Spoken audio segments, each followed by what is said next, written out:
मेरे प्यारे दोस्तों, अभ्यर्थियों, मंजिलें क्या है, रास्ता क्या है, हौसला हो तो फासला क्या है। जी हाँ, ये बहुत ही सुंदर लाइन है, जिसको अगर जीवन में उतार लिया जाए तो कभी असफलता हासिल नहीं होती। इसी के मद्देनजर हमने आपके लिए जो शुरुआत की है सूत्रों की, तो उसी सिलसिले में आज हम लोग आ गए हैं। आज हम लोग, जैसा कि आप थंबनेल में देखे होंगे, बेलन, खोखले बेलन और छिन्नक का सूत्र हम लोग देखेंगे। ये सभी सूत्र 10th एग्जाम, चाहे वो किसी भी बोर्ड का हो, सीबीएसई बोर्ड हो या अन्य स्टेट बोर्ड हो, सभी में ये सूत्र लाभदायक है और स्कोर करने वाला है। तो चलिए शुरू करते हैं। सबसे पहले बेलन का वक्र पृष्ठ का क्षेत्रफल। जी हाँ, बेलन का वक्र पृष्ठ का क्षेत्रफल, यानी इसका जब वक्र पृष्ठ का क्षेत्रफल निकालते हैं, curve surface area of cylinder, वो होता है 2 पाई आर एच। जैसा कि आप देख पा रहे हैं, यह सॉलिड सिलेंडर दिया हुआ है आपको।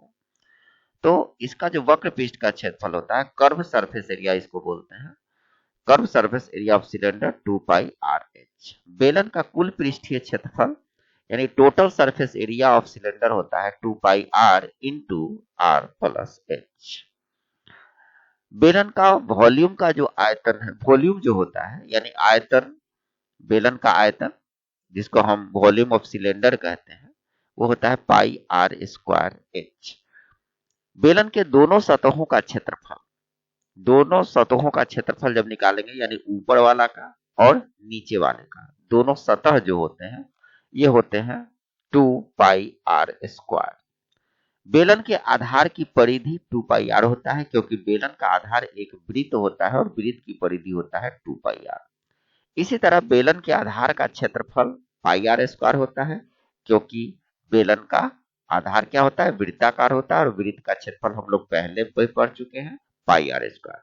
अगर आप हमारे चैनल पर नए हैं तो पीछे का वीडियो का लिंक डिस्क्रिप्शन में दिया हुआ है, आप वहां से जाकर सूत्र, वृत्त का और अन्य जो घनाभ, क्या कहते हैं, ए, त्रिभुज, चतुर्भुज, ये सारा क्षेत्रफल आपको वहां पर मिल जाएगा। चलिए आगे बढ़ते हैं।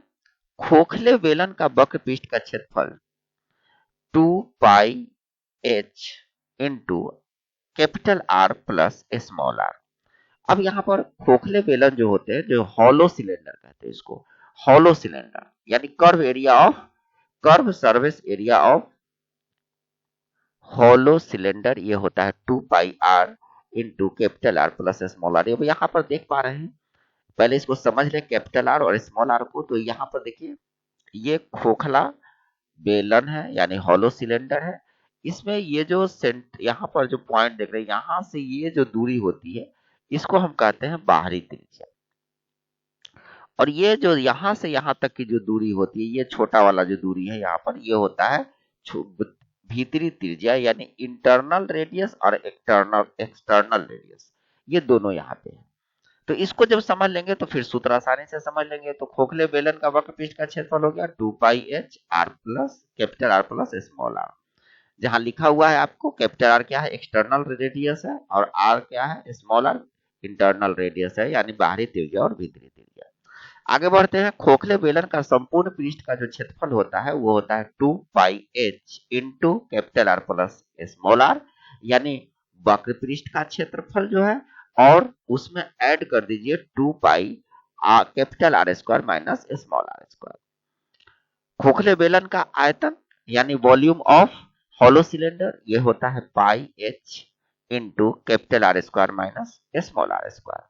इसी तरह खोखले बेलन की मोटाई जो होता है वो होता है capital R minus small R. ये देखिए, कैपिटल आर में से स्मॉल आर को हम निकाल देंगे तो ये मोटाई हमको पता चल जाएगा। इसी तरह खोखले बेलन का आधार का क्षेत्रफल जो होता है वो होता है pi R square, pi into capital R square minus small R square. दोस्तों, हमारे चैनल पर अगर आप नए हैं तो इसको सब्सक्राइब कर लीजिएगा, अपने दोस्तों को भी शेयर कीजिएगा, क्योंकि इसी तरह से बहुत सारे सूत्रों का जमावड़ा लेकर आ रहे हैं आपके लिए, जो ना केवल आपके बोर्ड एग्जाम में बल्कि कॉम्पिटिटिव एग्जाम में भी आपको मदद करने जा रहे हैं। आप अगर बैठे हो कभी कॉम्पिटिटिव एग्जाम में तो आपको जरूर पता होगा कि सूत्र का क्या मायने है। तो चलिए आगे बढ़ते हैं। अब आ जाइए, ये है छिन्नक, जिसको हम लोग कहते हैं फ्रुस्ट्यूम। जो फ्रुस्ट्यूम होता है ये छिन्नक बोलते हैं, इसको हम लोग शंकु का छिन्नक भी कहते हैं। तो जो फ्रस्ट्यूम होता है यानी छिन्नक का वक्र पृष्ठ का क्षेत्रफल होता है वो होता है pi L into capital R plus small R. जैसा कि आप चित्र में देख पा रहे हैं, ये क्या है, ये है आपका स्लैंट हाइट, जिसको तिरछी ऊंचाई भी कहते हैं। स्लैंट हाइट ये हाइट है, ये कैपिटल रेडियस हो गया, ये स्मॉल रेडियस हो गया। तो जो फ्रस्ट्यूम है उसका वक्र पृष्ठ का क्षेत्रफल क्या हो गया, pi L into capital R plus small R. इसी तरह छिन्नक का संपूर्ण पृष्ठ का क्षेत्रफल जो हो जाता है यानी total surface area of frustum, वो हो जाएगा pi L into capital R plus small R plus pi into capital R का square plus small R square. छिन्नक का आयतन यानी वॉल्यूम ऑफ फ्रस्ट्यूम ये होता है 1/3 into pi H into capital R का स्क्वायर प्लस स्मॉल आर का square plus capital R into small R. इसी तरह छिन्नक की जो तिरछी ऊंचाई होती है यानी स्लैंट हाइट होता है, वो जो होता है स्मॉल एल, उसका जो वैल्यू होता है वो होता है under root H square plus capital R minus small R का होल स्क्वायर। तो दोस्तों आज हम लोगों ने देखा बेलन, खोखले बेलन और छिन्नक का सारे तीन जो यहाँ चित्र दिए हुए हैं, इन तीनों के बारे में हम लोगों ने सूत्र जाना। अगले वीडियो में फिर हम लेकर आएंगे नए जो बचे हुए हैं गोला, अर्धगोला और बहुत सारे सूत्र हैं, तो उनको हम लेकर अगले वीडियो में आएंगे। तब तक के लिए बहुत बहुत धन्यवाद। याद जरूर कीजिए, आपके फायदे के लिए है।